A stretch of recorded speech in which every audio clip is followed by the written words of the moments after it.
Bàជំរាបសួរទៅដល់លោកគ្រូអ្នកគ្រូទាំងអស់គ្នាជាពិសេសមិត្តភ័ក្តិអ្នក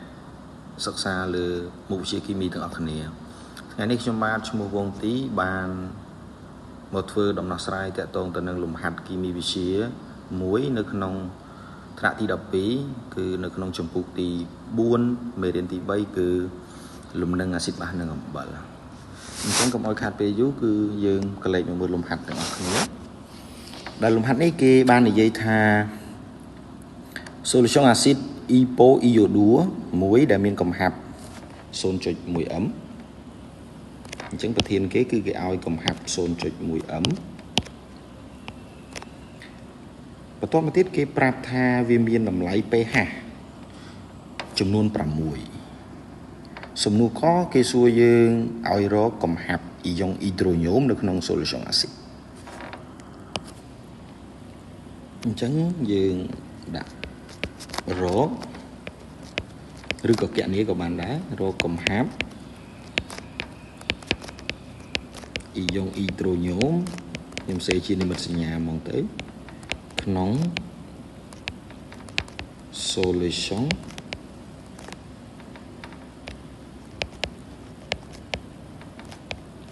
acid អញ្ចឹងបើយើងមើលតាក់ទងទៅលើប្រធានបំរាប់គឺគេឲ្យ pH បាទ pH គឺស្មើនឹង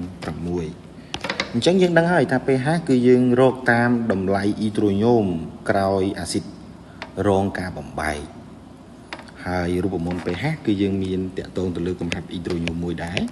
អញ្ចឹងយើងអាចដោះស្រាយបានតាមរូបមន្ត pH ស្មើដកលុបកំហាប់ H3O បូកអញ្ចឹងនៅពេលដែលយើងទាញរកកំហាប់ H3O បូកអញ្ចឹងនេះគឺជាលោកគោល10អញ្ចឹងយើងស្មើ10សេគុណដក pH ដោយ pH របស់យើងគឺស្មើ6អញ្ចឹងគេបាន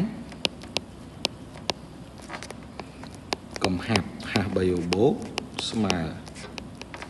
10ស្វ័យគុណដក pH អញ្ចឹង pH យើងស្មើ6អញ្ចឹងតម្លៃកំហាប់អ៊ីដ្រូញូមគឺស្មើ10សេគុណដក 6m អញ្ចឹងយើងអាចឆ្លើយថាដូចនេះកំហាប់ H3O បូកឬក៏កំហាប់អ៊ីដ្រូញូមគឺស្មើ10សេគុណដក 6m ចម្លើយយើងគឺដូចទៅនឹងចម្លើយខ្លីនៅប្រធានខាងលើនេះបន្តមកទៀតសំណួរយើងគឺគេសួរគ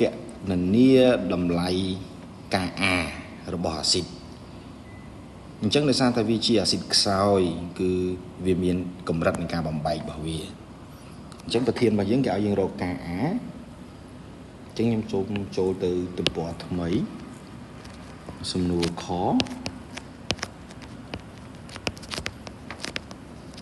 រក Ka នៃ solution acid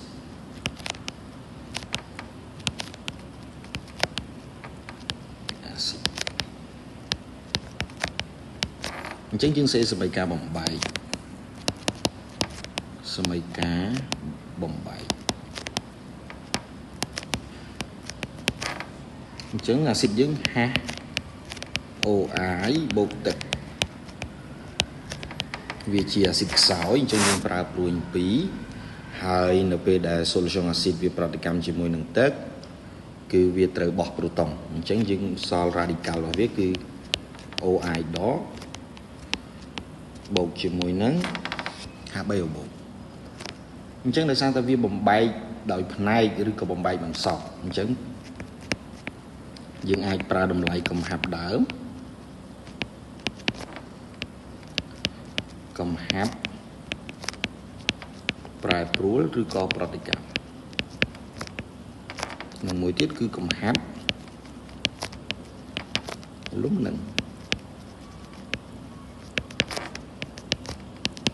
អញ្ចឹងនៅក្នុងប្រធានរបស់យើងមិញគឺយើងមានតម្លៃកំហាប់ដើមបាទយើងស្គាល់ CA របស់យើងគឺ 0.10m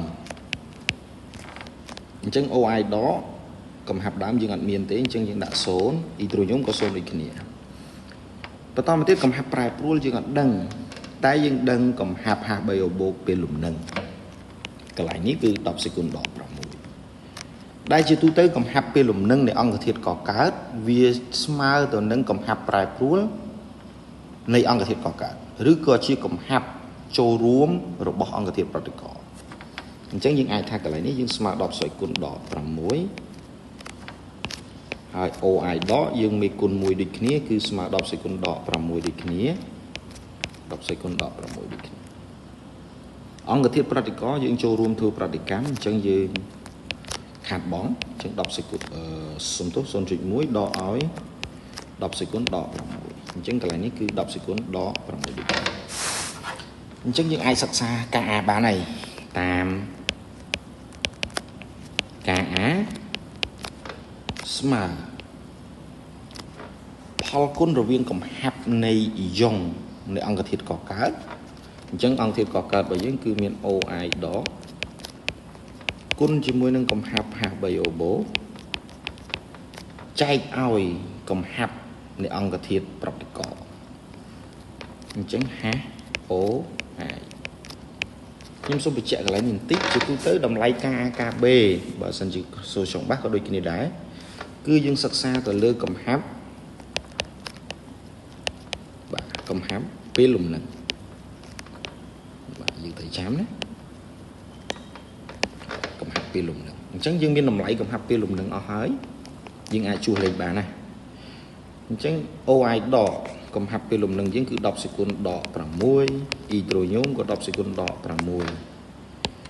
ចែកឲ្យ HOI យើងគឺស្មើនឹង 0.10 ដក10សេគុណដក6ចឹងនេះគឺការអញ្ចឹងយើងស្មើ10សេគុណដក6គុណដល់10សេគុណដក6គឺស្មើ10សេគុណដក12ចំណែកឯផលចែករបស់យើងឃើញថាតម្លៃ10សេគុណដក6វាតូចពេកអញ្ចឹងបើ 0.1 ដកឲ្យ10សេគុណដក6វាស្ទើរតែមិនមានការប្រែប្រួលទៅលើតម្លៃ 0.1 ទេអញ្ចឹងយើងអាចស្មើទៅនឹង10សេគុណ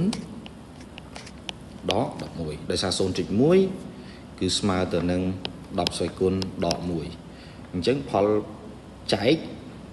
ឬយើងបោះទៅជាផលគុណតម្លៃស្វ័យគុណវាឡើងវិជ្ជមានអញ្ចឹងយើង total ទៅយើងឃើញ10សេគុណដក11អញ្ចឹងយើងអាចឆ្លើយថាដូចនេះការ A របស់យើងគឺស្មើទៅនឹង10សេគុណដក11ជាទូទៅតម្លៃការ A ការ B ឬក៏ការ W ការហ្នឹងគឺអត់មានខ្នាតទេអញ្ចឹងយើងមកមើលចម្លើយខ្លីរបស់យើងតើត្រឹមត្រូវអត់បាទយើងឃើញថាការដោះស្រាយរបស់យើងគឺត្រឹមត្រូវដោយសារចម្លើយខយើងគឺស្មើទៅនឹង10សេគុណដល់11បាទអញ្ចឹងការដោះស្រាយលំហាត់របស់ខ្ញុំចប់តែប៉ុណ្ណេះសូមអរគុណដល់មិត្តអ្នកទស្សនាទាំងអស់គ្នា